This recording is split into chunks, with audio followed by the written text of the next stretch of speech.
Close your eyes and imagine you're standing before the Taj Mahal at dawn, that monument the world calls a testament to eternal love. The marble glows pale gold in the early light, and tourists whisper about romance, about devotion, about a grief-stricken emperor who built heaven on earth for his beloved wife. But before you take that photograph, before you mouth the words eternal love, I need you to know something.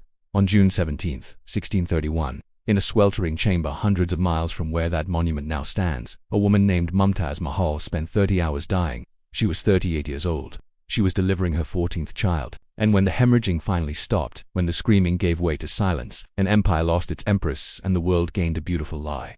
Because the Taj Mahal isn't just a tomb of love. It is a gravestone for what happens when a woman's body becomes currency in the economy of kings. Welcome to the hidden architecture of royal power, where beneath every crown and behind every throne lies a truth they don't teach in textbooks.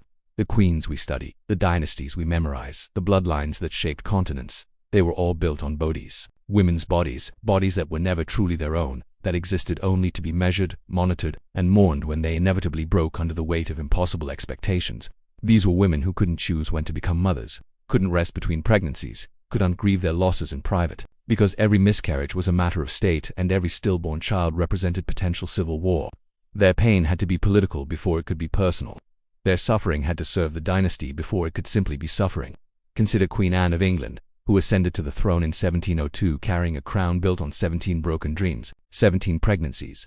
17 times her body swelled with the hope of continuing the Stuart line. 17 times that hope collapsed into grief that courtiers documented like weather patterns, analyzing each loss for signs of whose fault it might be, which physician had failed, what the queen had done wrong this time. The cruelty wasn't just medical, it was theatrical. Every miscarriage became a performance reviewed by an audience of nobles who whispered in corridors about divine judgment and dynastic failure. Her longest surviving child, William, Duke of Gloucester, lived to be 11 years old. When he died in 1700, it wasn't just a mother burying her son. It was a dynasty gasping its last breath, and still the pregnancies continued because what else could Anne do? Her body belonged to England, and England kept demanding what it could not have. In Westminster Abbey's vault, where Anne now rests in her own large coffin, 20 smaller coffins surround her. 20 some contained sons named William and George. Some contained daughters named Anne and Sophia and Mary. 6 contained bodies too small, too early, too broken to even record a gender. And if you listen closely in that vault, if you press your ear against the cold stone, you might hear the echo of what no history book will tell you, the sound of a woman who spent her entire adult life pregnant, mourning or terrified of becoming pregnant again, knowing that her failure to produce an heir would end not just her line but her legacy, her purpose, her entire reason for wearing that crown that must have felt heavier with each loss. If you're drawn to these forgotten stories, to the dark truths hiding behind the grand narratives of history, then this channel is for you. Hit that subscribe button, because what we're about to explore goes deeper than you can imagine. These aren't just stories about queens, they're stories about what power costs when women's bodies become the battlefield, and I promise you, the worst is yet to come. But Anne's tragedy, as profound as it was, at least came with the dignity of a throne. For Mumtaz Mahal, being beloved by an emperor proved to be its own particular curse. Shah Jahan had other wives. They each bore him one child. One, but Mumtaz, his favorite, his chosen one, gave him 14 pregnancies in 19 years of marriage. Do the mathematics of that and you will find a woman who spent virtually every year of her adult life either pregnant or recovering from childbirth.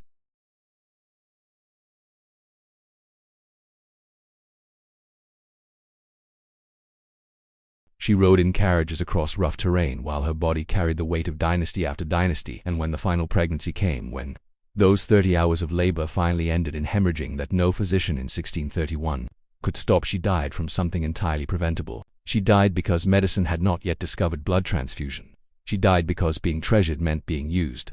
The monument Shah Jahan built for her rises from the banks of the Yamuna River like a prayer carved in marble.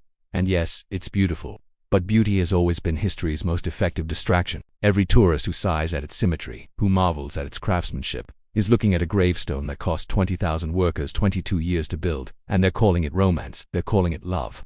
But what kind of love demands 14 pregnancies? What kind of devotion requires a woman to risk death again and again and again, until finally, inevitably, the risk becomes reality?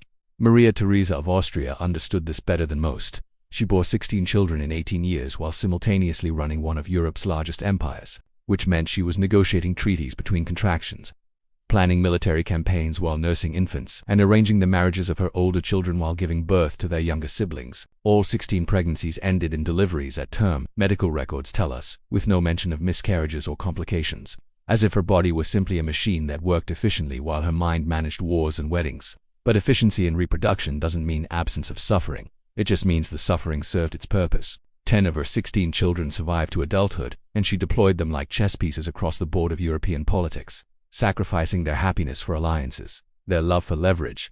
Her most famous daughter, Marie Antoinette, lost her head on a guillotine. Another daughter, considered one of the most beautiful girls in Europe, had her face destroyed by smallpox, her marriage prospects evaporating with her looks. Even 16 children couldn't guarantee a dynasty's survival or protect the innocents caught in dynastic games. And before Maria Theresa, there was Catherine de' Medici, who spent the first 10 years of her marriage to the future Henry II of France with an empty womb while the entire kingdom whispered about divorce. 10 years of monthly disappointments. 10 years of physicians examining her, of court whispers growing louder with each passing season, of her husband openly flaunting his much older mistress while Catherine endured humiliations that would break most people. Historical records tell us she tried everything. Remedies so degrading they're almost unbearable to repeat, drinking mule's urine, and applying mixtures of cow dung and ground stag antlers because her worth as a human being was measured solely by whether her body could produce heirs. When she finally gave birth to her first child in 1544, courtiers wept with relief. She would go on to bear 10 children, 4 boys and 3 girls surviving.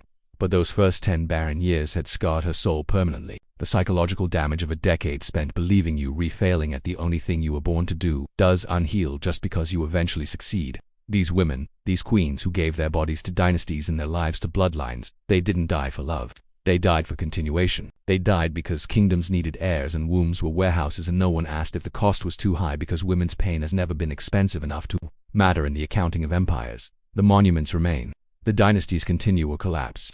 The history books record births and deaths like entries in a ledger, but the screaming, the hemorrhaging, the terror of knowing your body is both your only value and the thing most likely to kill you, that gets buried with the bones, that gets called duty, that gets romanticized as sacrifice, that gets forgotten until someone bothers to count the coffins and ask why we built so much beauty on top of so much blood.